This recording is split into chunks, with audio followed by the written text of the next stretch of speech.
दोस्तों साथियों, मैं एक प्रश्न कर रहा हूं आप लोगों से और आप बताइए कि कही कारण पान फलै ना फूलै, कही कारण पीपल डोलत पाती।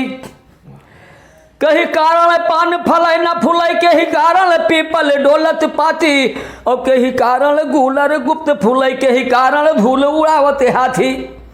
ये प्रश्न हुआ, इसका उत्तर लिखिए और मोबाइल पे भेजिए।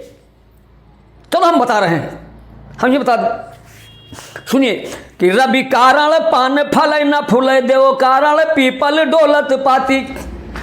पीपल के वृक्ष पर देव का स्थान होता, समान विराज होता है।